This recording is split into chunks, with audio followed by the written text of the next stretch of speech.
Hello and welcome to the Film Ireland podcast, where we celebrate filmmaking, storytelling and cinema across the island of Ireland. And in today's episode, we're delighted to partner with GAZE International LGBTQIA Film Festival and the National Talent Academy for Film and TV Drama, which is an initiative of Fís Éireann, Screen Ireland, and managed by Ardán. We are delighted to chat with Stephen T. Lally, Jack Warren and Venus Patel, who are some of this year's StarGAZE participants. So this is a year-long mentorship programme that provides unique professional development for emerging LGBTQIA filmmakers and creatives. So just note that the deadline to apply for this year's scheme is Monday the 20th of April. So check out nationaltalentacademies.ie for more information. So thank you all so much for chatting with us. I'm really excited to get to speak with you about your very exciting work and the really cool things that you've been doing on the StarGAZE program. So what I might do is, just at the top, is if I'm going to call on you and if you can describe yourself, your practice, how you got into the industry. So I'm going to start with you, Venus. Yeah. So I am originally from Los Angeles. I moved to Ireland in 2018 to do a course in fine art in TU Dublin. So yeah, I've been here ever since. So I think almost 8 years now. And at the moment, I kind of work across film, visual arts, and theater. I was always very interested in like theater and performing and film since I was a kid. And then I kind of lost that during high school, but back in college and being back here kind of reminded me and of how much I love performing and directing. And yeah, so a lot of my work kind of delves into this like fantastical and strange, to kind of talk about these darker topics of hate crimes and queer POC suppression and religious guilt, to kind of balance it, but also showcasing all these sort of range of emotions, that there can be this trauma, but also happiness and humor and fun. It's the totality of experiences. Oh yeah, that like it teams right into our dark Irish humor, and the further up north you get, the kind of darker it gets in terms of dealing with intergenerational trauma, and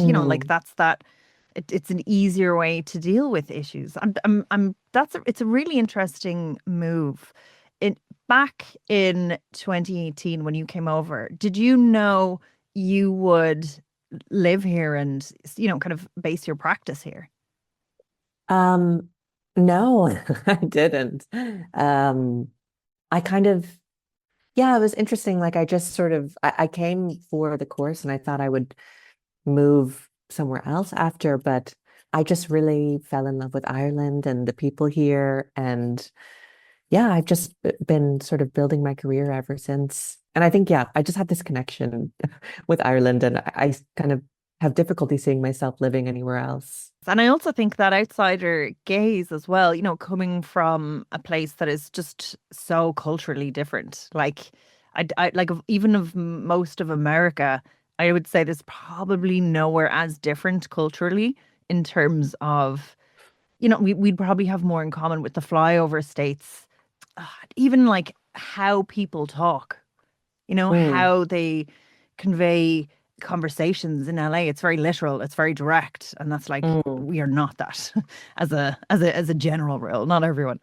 Yeah, definitely. I think kind of getting used to the sort of humor was definitely a bit of a change for me, or like just people making fun of me. I was like, whoa. That's affection though. Yeah, That's like, yeah, that's yeah, when they know exactly. they really like you. If someone is like Yeah, overly polite, you'd be suspicious. yeah. My partner is Irish. So I think when I was like first meeting their parents, it was just like, I was like, oh my God, they hate me. But no, it was just, they just liked me. Oh, that's lovely. And tell me then about the growth of your practice. So you finished college and then you probably had that final, like, I mean, who comes over here to do film from LA? That's the like, I don't want to learn more about why that way. Yeah, well, I mean, I kind of moved far away because of family issues. It's kind of weird, like kind of coming into film in this way, that like I don't have the proper film training, but I come from this more visual art background and like performance art background. And that definitely ties in very heavily to my work and how I create films. Um, so yeah, all the films I kind of do are very based around this character that I make. And they usually take on this role of public performance art, which I sort of started this public performance art practice from college as like a tool to kind of reclaim my power on the streets, a site where I was getting so much hate and harassment on a daily basis. So I was interested in like using these characters, which was seen in my last film, Daisy, Prophet of the Apocalypse, where I played this sort of street preacher character who was proposing this new queer world. And it was like from this performance, then I build out films from and worlds from. I love that. It sounds like a very organic practice as well. I think when you're not strictly trained, like coming at it from like film itself is such a collection of skills and mediums and disciplines together, and it's not an isolated thing. So like learning all the and coming in very, very straight, learning all just the codes and conventions, you tend to be quite restricted in that. So probably coming from it from that different space is, a way to see things differently and create, work that does something much more like challenges more and like sees things more. Did you like in terms of your practice then going from even theater to film was that kind of like a natural sidestep, or what was the process there? I mean, I think my interest for both was always kind of there throughout my life. Um, and yeah, so I did do a few theater shows in Dublin before I kind of moved more into film. But yeah, I found that the nature of the change quite organic. And I kind of I like to think in different ways, or like what would serve the project, if it would be better as a film or better as a theater piece. But it's kind of interesting that you're talking about the codes of filmmaking versus like visual art. And it's funny because I'm like working on a feature film at the moment, and like it's my first time kind of really trying to hone in on a narrative, which is like something I've only like slightly done in previous works, and it's so hard. It's like such a different mindset to go into narrative and like trying to make sure things are narratively work. Oh yeah, to like make it structural, but not too structural. Exactly. Fit, Yeah, fit this thing. But then it was like, but also be completely fresh and don't lose your own voice. It is exactly. yeah, like it is one of those things. It's almost like you learn the rules of structure only to kind of like acknowledge that they exist and then, find your own way in. Um, Yeah. that's I definitely want to delve into kind of craft then after this, but I'll move on just right now to Jack. Tell me about what brought you into film, your practice, the types of stories you enjoy telling. Sure thing. Yeah, you're doing two yanks in a row here. But I've no better company to be in than Venus's. So yeah, I came here in 2021, and which is just right after I started making short films professionally. I've shot some stuff in the States, in New York. I'm from the other coast, and I've just completed my first Dublin set music video, which is very, very exciting. Very excited to share it with the world. And I'm working on some more stuff here as well at the moment. But my work typically is pretty genre based. I have made some horror shorts, some fantasy shorts, a romantic comedy short. So I have pretty omnivorous tastes in that regard, but I like using the sort of tools of film to uh, express the inexpressible within all of us. So those feelings that are hard to explain with words, I like explaining with images. What is your process then in terms of cultivating your ideas? Do they come to you as images and then you decode them? Are they, a theme that you want to address? How does each one come? That's a great question. Yeah, I think they come to me as feelings more so than anything. My film Paper Girl, which I know was shared with you. Like that came from walking around and just like feeling everyone's gaze on you and feeling the image of yourself in their minds and like wanting to just tear it off of you like uh like Paper. The film is about this party goer who on their way to a party that they're going to feel uncomfortable at realize that their skin is turning to paper. And so as the party reaches a crescendo, they tear it all off and kind of reveal the creature beneath. Um, yeah, and even in making that film, there were surprises about how, you know, when you kind of put pen to paper in that way, when you turned those feelings into images, they were sometimes expressed in ways that I didn't even anticipate going into the project. Wow. And in terms of, I think specifically genre, and I think, like the, I've seen a lot of sort of fantasy films and like in terms of genre as well and different types of genre, queer culture is very aligned with the fandom. I was wondering if like is that your experience? Do you find like there's something about genre that does bring a sort of disproportionate amount of audience and people that really like the diehard fans that really understand it and really get it? That there's something about that?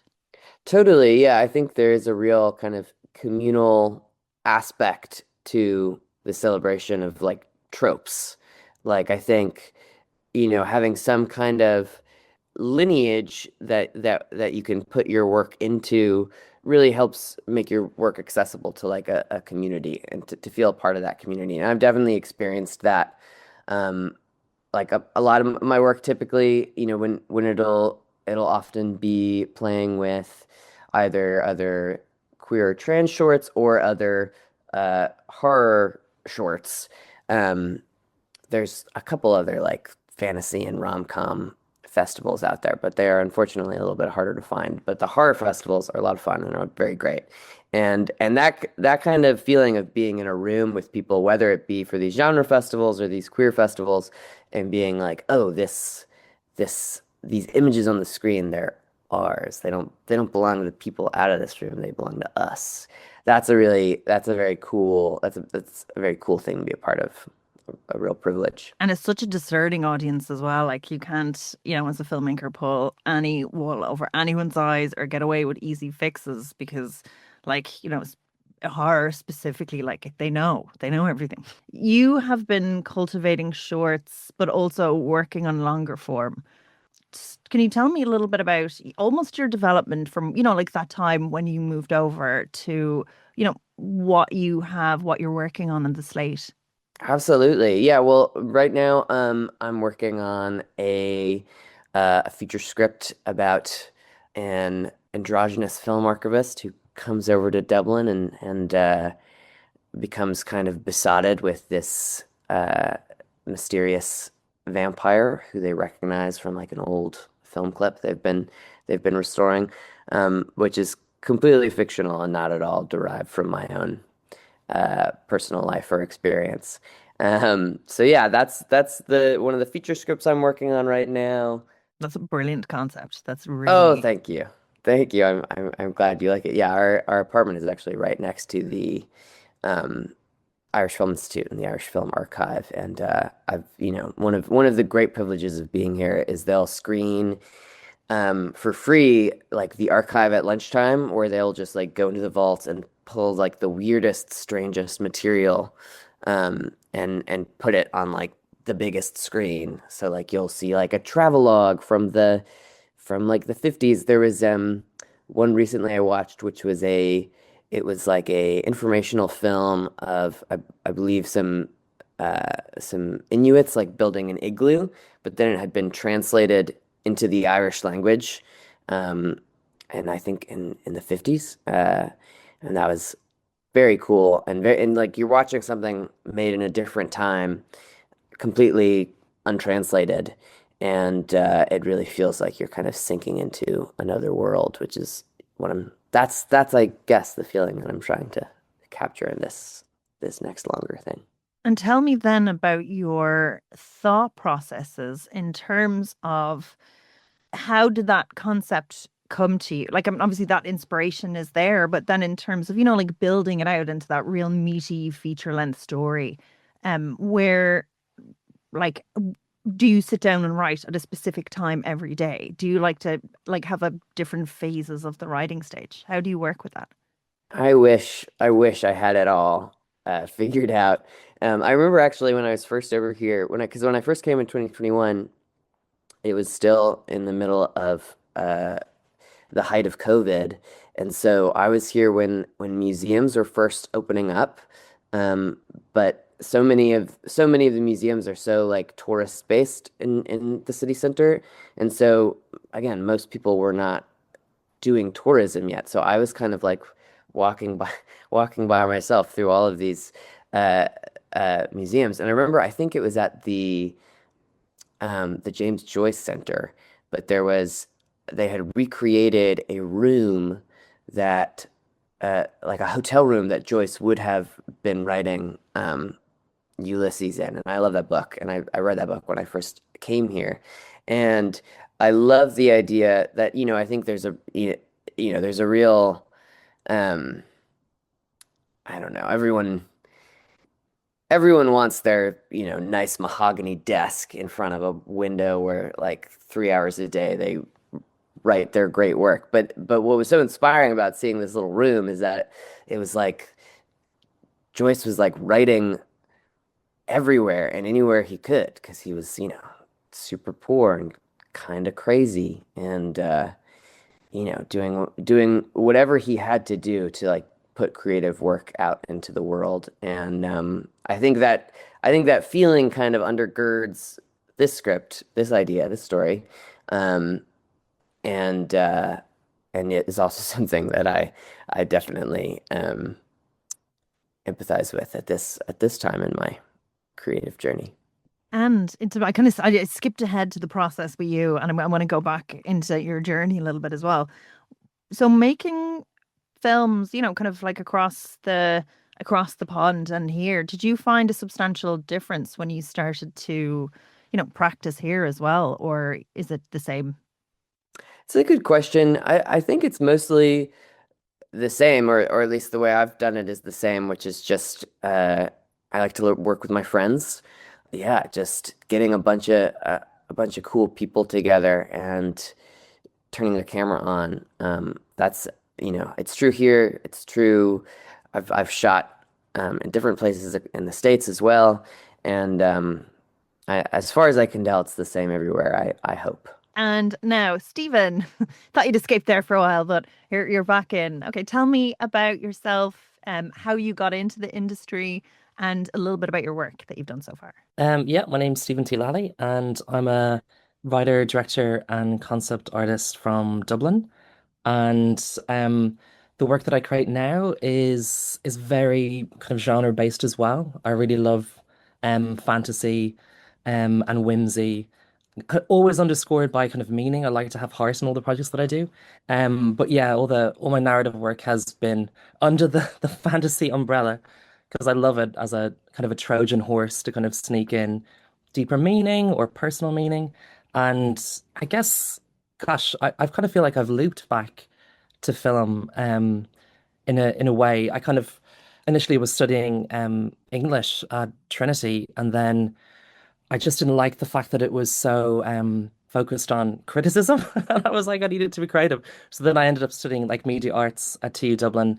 And then my kind of graduate film did really well. So I went to London and I lived there for quite a bit of time. And I kind of started as a runner and just gradually built up my show reel. I got more and more into kind of the commercial side of things.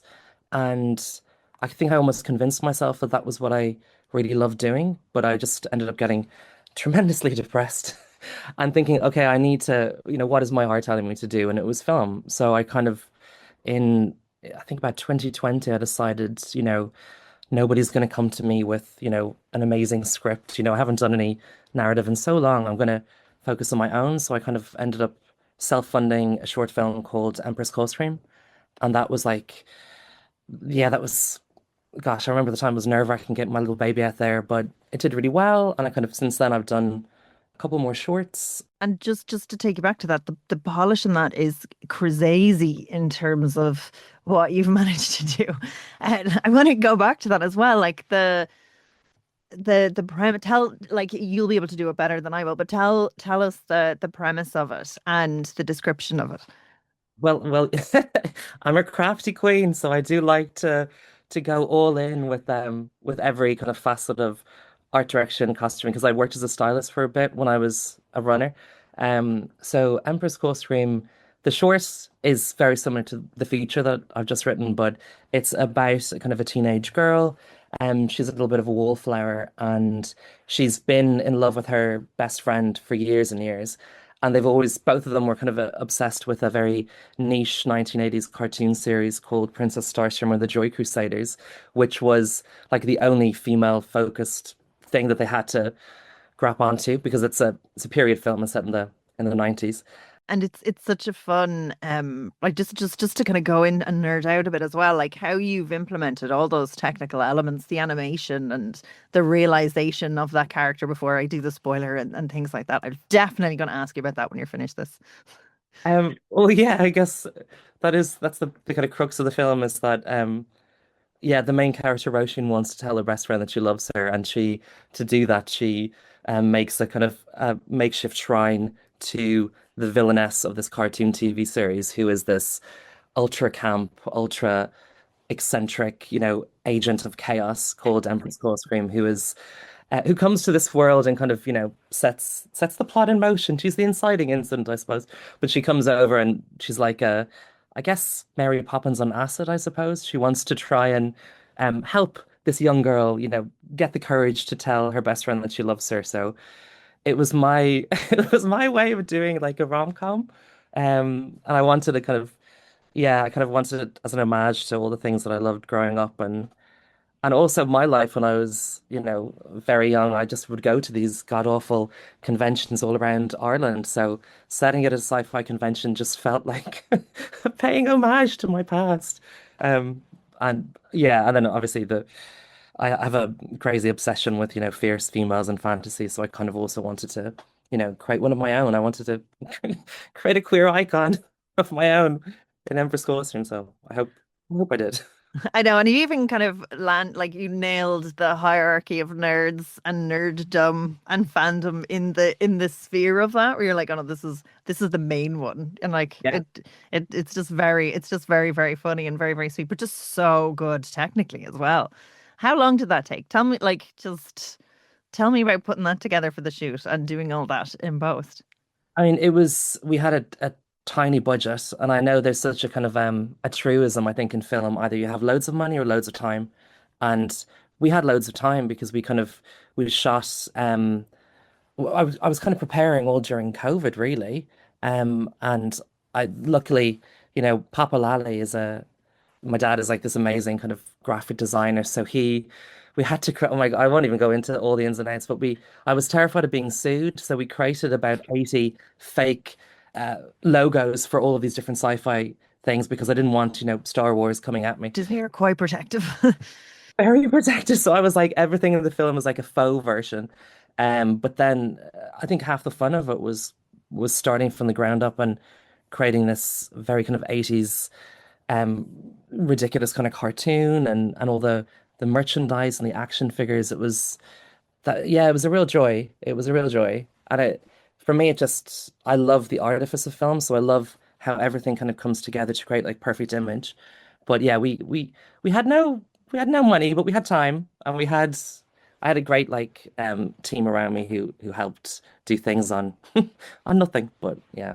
And what was it like then sharing it with the audience if you've been kind of sitting on it for that long and probably, working on everyone else's projects for such a long time and then, like then to come out with something so strong?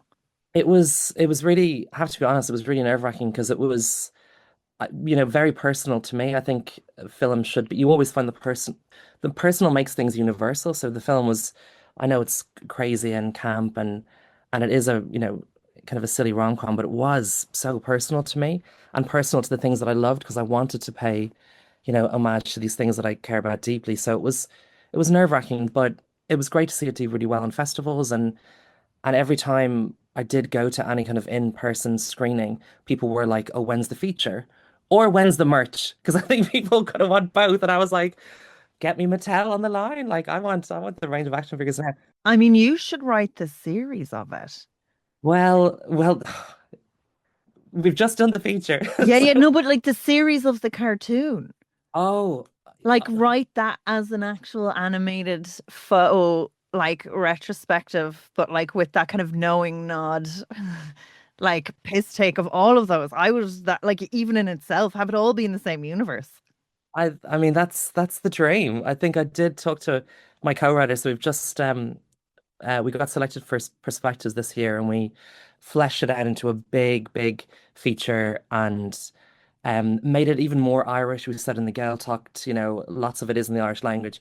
But yeah, we kind of discussed that with our script editor. I was like, yeah, I can see. I want the spin-off. I want the cartoon. I want the toys. I want everything. Like, maybe there's a guilt in saying you want IP, but I'm like, no, I made IP. I want this IP to go somewhere. Like, I really miss having what I missed growing up was I didn't see kind of these fantasy films with an Irish voice.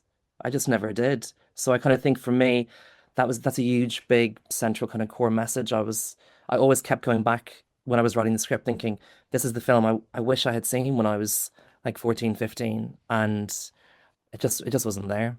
Like certainly not with an Irish voice or with a queer perspective. So that's been the engine for the project. But yeah. Yeah, and I think it's just to go back to the that discussion of fandom earlier, where one of the things that I have found is, like in a world where there's no rules, right? That things aren't necessarily super duper fair, and you're quite outside looking in at like very specific things happening and other people sort of existing in that space.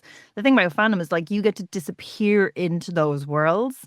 So I used to love Star Trek Deep Space Nine, like obsessively, and just watch it like over and over and over again on videos, like a lunatic in a basement dweller, totally. And one day, Colin Meaney came to my checkout, and I lost my shit. Like, just lost it when I was working in a supermarket. I was like, It's Miles. no, just completely shut down, like face bright red, like trying to put things into a bag, because you're just like, I think those worlds are so precious, but yeah, the lack of representation in them, Yeah. and and I think one of those things is when you see a character that's doing something different. Like, and I think one of the first times I'd seen it was Girls, and I'm giving examples because I want everyone else to give examples of their ones. But I remember the first time it's Girls, and it's all these like lunatic, messy millennial bitches, and I was like, oh my God, I've never seen that, and I know that so well, And I think Yeah. it's when you see it, you realize it hasn't been there the whole time, but like in some ways you didn't know. You've been kind of, consuming it in that way. I think it's true. I think that so much of fantasy, again, it has to be queer coded. I feel like even even Deep Space Nine, I think there was elements of like trans characters and like Dax, but I think they could kind of sneak it in because it was under the Trojan horse of sci-fi, and I feel that what I'm hopeful for. I think um with kind of queer cinema moving forward is that we will be able to kind of reclaim some of that space or do it not have to always kind of live vicariously through other kind of straight characters I think or I think that's my hope and I think things are changing. I really do. I think the fact that um I don't know, like even on just on on an Empress co-stream level, the fact that we got development funding through Screen Ireland to write the feature, it did make me really think because I was initially thinking, oh gosh, is it a bit too wild for them? It's not a traditional comedy, but I really feel like things are progressing. I hope. 100%. And I'm just wondering if anyone else has any extra thoughts or anything they'd like to sort of add. Buffy was my Buffy the Vampire Slayer. Yeah, I had that as well. Are devastated to lose the pilot. I know. And what was it about Buffy that drew you in? That's a great question. I mean, I think it sort of connects to what I was saying earlier about like expressing the inexpressible, like especially when you're a teen and you're like, man, my problems feel so bad, and there's no way for me to tell an adult about it without them being like, Sonny Jim, you don't have to worry about having a job. Um, and you know, when every episode the world is literally at stake, I think that definitely connects to the teenage emotional mindset. And Venus, did you have any ones that you loved growing up that you identified with? Sorry, I have like bad recall, and I'm like trying to think of what to watch. What came to mind was Twilight. Oh, so good. Oh yeah, Mormon. Yeah. And we were sold that. I didn't Yeah. I didn't even twig that. And then when the final one came out and it was like, oh, I see what they're pushing. I see the agenda. I was like, oh God. And it was sort of there the whole time with the restraint. But it is like vampires are always cool. Yeah. I hope so. I mean, you watch that first Twilight movie and like it's just so cool that like the major Hollywood tentpole looked that weird and interesting. I think Twilight's great. Venus. Yeah. Yeah, that and especially that original one. It was Yeah. really moody, and you see, good strong women directors as well, kind of. Absolutely. And then Yeah. they took it away from her. But yeah. And then in terms of, you know, projects and artists that exist at the moment, maybe influencing your own craft, is there anything that you've seen out there recently? And I'll kind of let everyone jump in. Do you know, like the things that we were talking about we didn't know were missing, or you know, like that really distinct voice that you maybe can use as comps in your own work, or definitely maybe not literally but emotionally fuel your own craft? There's so many exciting trans voices in film right now. So many which I've been exposed to through the film festival scene here in Dublin. We've got the second edition of the Trans Image Trans Experience Film Festival coming up later this month, which I'm really excited about. The latest castration movie is screening there, which for the uninitiated is this sprawling shot on video DIY trans epic that the director Louise Ward has been putting together for the past few years, and has built up this massive following online. It's very exciting, both on a artistic level and a but in terms of like what Louise is capturing, the kinds of stories she's telling, but then also just how she's able to do it, which is like totally community based, totally DIY, crowdfunded, and really exciting. So I love that. I love The People's Joker, directed by Vera Drew, which I saw first at Gaze, I think a couple years ago. Yeah, we spoke with her as well. She's amazing, and it's such Oh my God, Vera's the best. Go listen to it and go watch the film. Absolutely. Do. And then yeah, TV Glow, Jane Schoenbrunn, also amazing. So excited for Camp Miasma. And then actually, while I have you, and then I'm going to pick on everyone else, just chatting there, is there any sort of trope that irritates you, especially because of your horror leanings? Is there anything right now that is like, it is and as someone who makes art in that craft in terms of horror, that, you know, you just think it needs to be buried forever? Good question. I'm pretty omnivorous with my tastes. There's very little that I'm grumpy about, for better or for worse. But the more practical it is, I think that the better. Like I do turn my nose up at digital blood splatter. Yeah, I think the more you can kind of feel it with your hands, the scarier and more effective it is. And Venus as well. You know, those films that now, the groundbreaking pieces of work, or, you know, something that doesn't even have to be in your genre, but, you know, like something that you were really kind of drawn to and inspired by. Yeah, there was a film that jumped out to me. Um, it's called Fuck Toys by Annapurna So Sriram. good. That So was good. in Red Umbrella Festival here a few months ago. Oh my goodness, so beautiful, so amazing.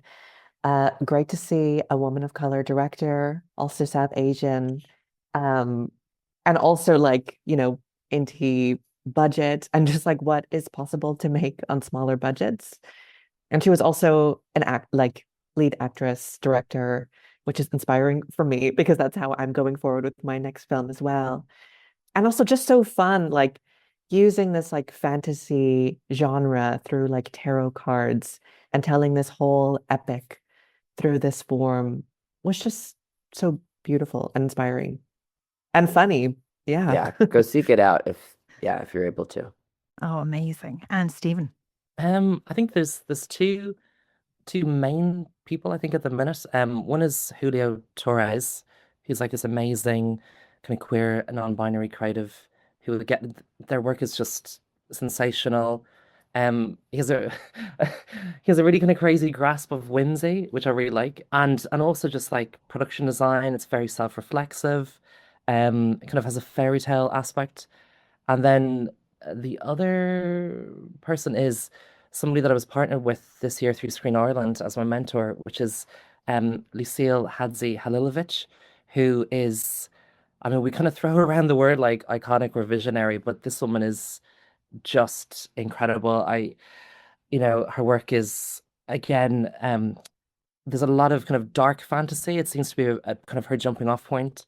And her latest film was called The Ice Tower, and with Marion Cotillard, and it's just like a really beautiful like take on almost kind of all about Eve, because it's about like this young girl who kind of becomes obsessed with this French actress who's portraying the Ice Queen in this film studio in the 1970s. So it's just phenomenal. But the visuals, again, it's all kind of practical filmmaking. It's amazing. But yeah, that kind of took my breath away. And to be able to kind of, ask Lucille for advice, or feedback on scripts and stuff is just wild because she is like at the top. She's beyond the top of her game. So I think, yeah, I can't speak highly enough of her.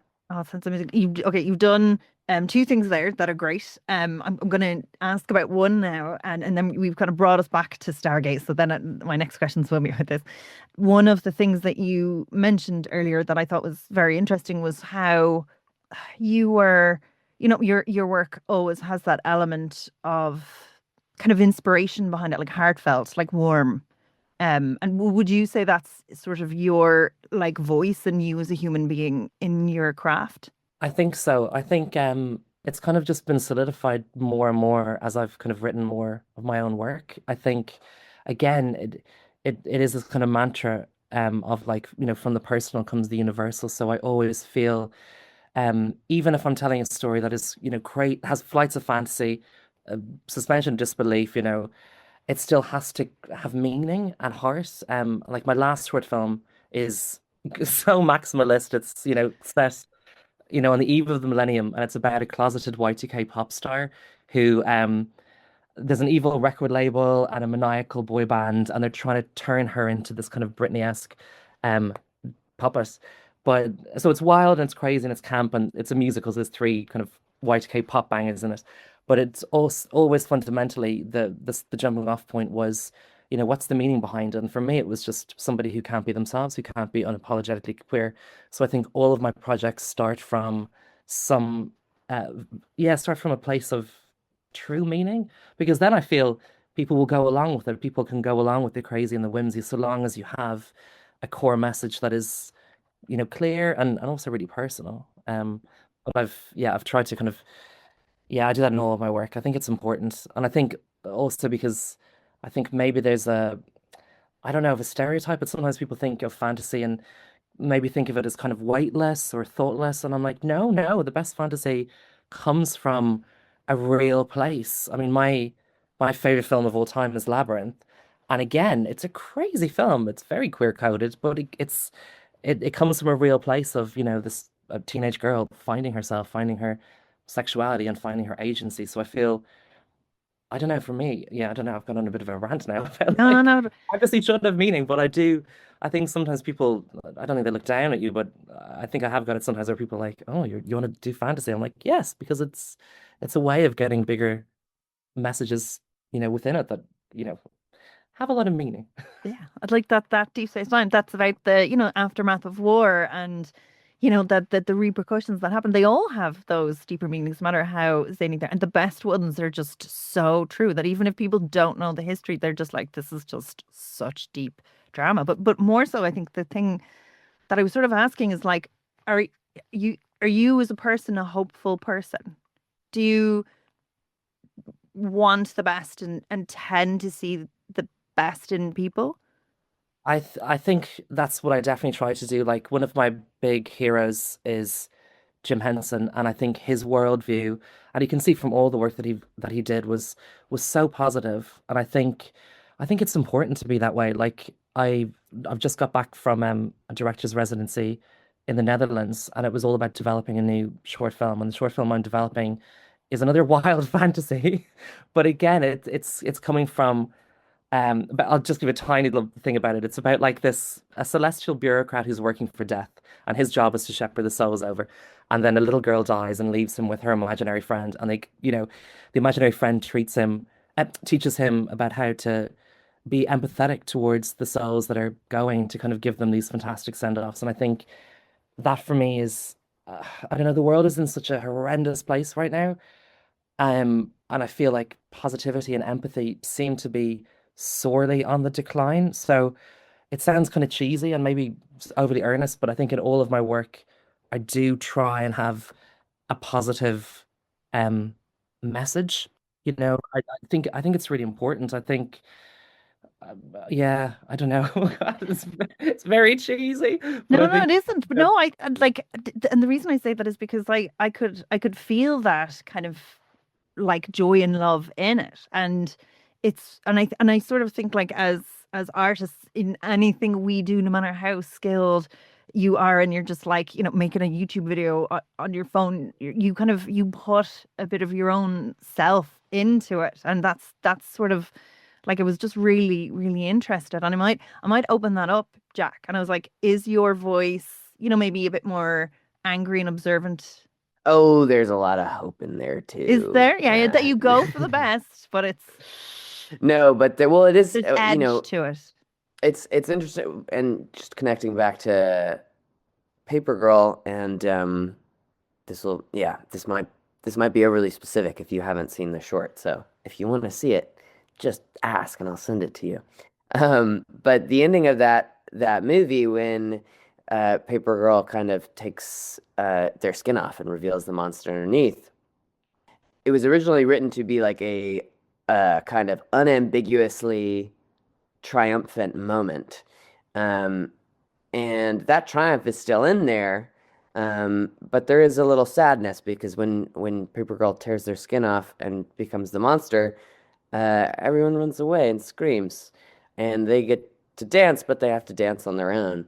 And that sort of slight shift in tone. Sorry to spoil this 5-minute short film. But it's But worth the journey. It's such a strong. oh, thank you. I appreciate that. But yeah, I think that shift in tone kind of took me by surprise. So definitely there's hope in there, but for sure some rage as well. Yeah, but it's funny. That's the thing that I got, where it's just like, and I think the way she dances at the end, there's such a defiance to it. Like, I'm going to be here. Yeah. Fuck it. Like that's the thing that like pushes her out, and there's power in that as well, where it's just all coming from a slightly different place.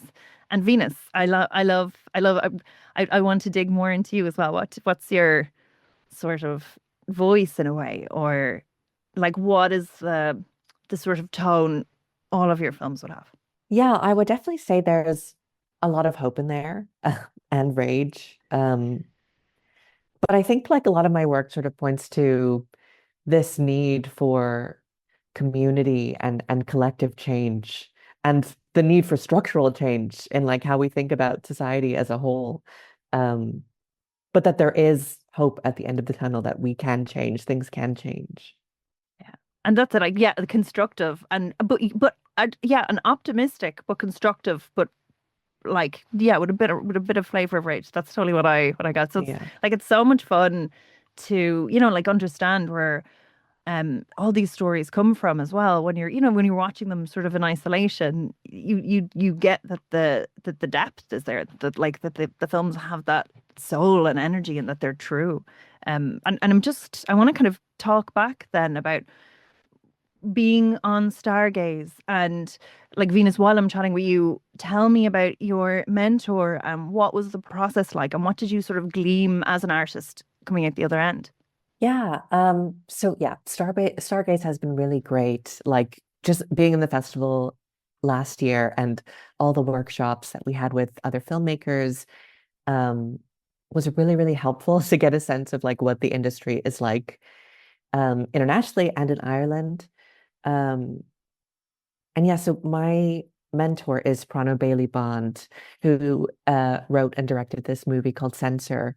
Um, a few years ago, and it's kind of like going between these different genres, drama and horror. But yeah, so we're still working together. But it's been really helpful to have her input as I'm writing a script for this new film called Roxy.io, which is a sci-fi fairy tale musical. Um, Give me the premise. This yeah, whole call of premises have just been spectacular. I'll still be thinking about them in days to come. yeah. So the film follows a chatbot that falls in love with a prince and tries to become human with the help of a goddess and a talking woodlouse. So like a Little Mermaid type thing? Yes, yeah.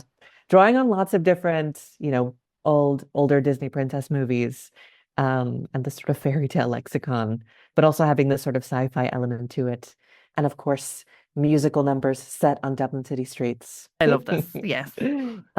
So yeah, it's been great to work with Prano on the script because again, this is kind of my first time really trying to hone in on a narrative and this sort of structure and playing with structure and failing structure and like what that looks like. Um, so yeah, we've had a few sessions so far and they've been super, super helpful. Just to kind of understanding this more of the film language. Amazing. Amazing. And Stephen. Yeah, so gosh, the Stargaze experience was amazing. I find it quite emotional, I think, going into it because I think I'm definitely I'm kind of like an introverted extrovert, so I kind of feel quite anxious in group settings, and I can take a while to kind of you know warm up.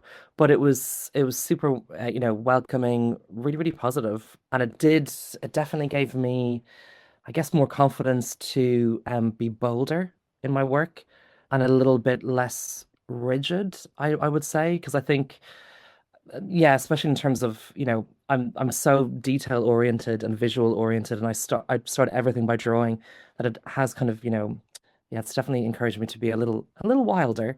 And my mentor is Jim Archer, who is he's wonderful.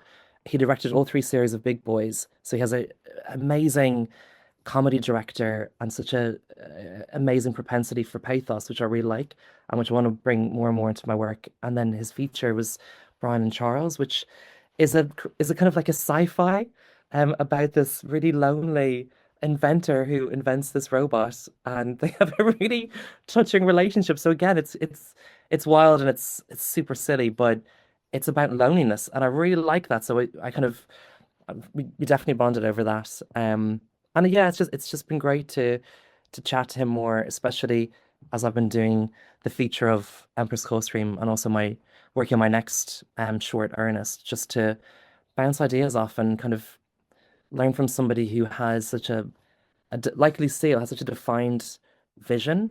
Yeah, and their advice has been brilliant. I think he did say the best advice to me, which was always remember that a camel is a horse drawn by committee. So I was just like, it is. So he was like, just try and remain focused on the story that you want to tell and the vision that you want to impart at all points, because you will always have a lot of people telling you what you should or shouldn't do and trying to fence you in almost. So he was just like, remember to kind of maintain that voice. So it's been great.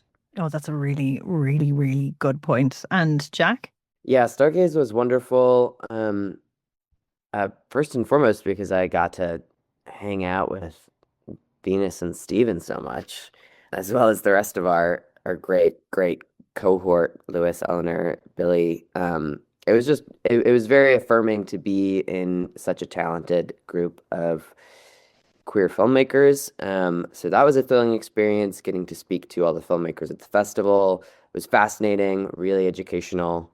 Again, I got exposed to so many great movies through Gaze, and getting to then like peek behind the curtain and see the people who made them was thrilling, especially because it's a really broad array of people. We spoke to animators, we spoke to fiction filmmakers, we spoke to documentarians, a real wide breadth. And then my mentorship experience has been incredible as well. My mentor is Damien McCarthy, who's the guy who directed Caveat and Oddity, which are two amazing. And Hokum is out soon. Yes, I was building up to Hokum. Yeah, it just premiered at South by, and people seem to be loving it. I have not seen it yet. I'm so excited. So thrilled. I'm also like, I called it, because like he's just this amazing filmmaker who really started out like super DIY. Like if you watch Caveat, that's a movie made for very little money that is just built of these really powerful, horrifying images.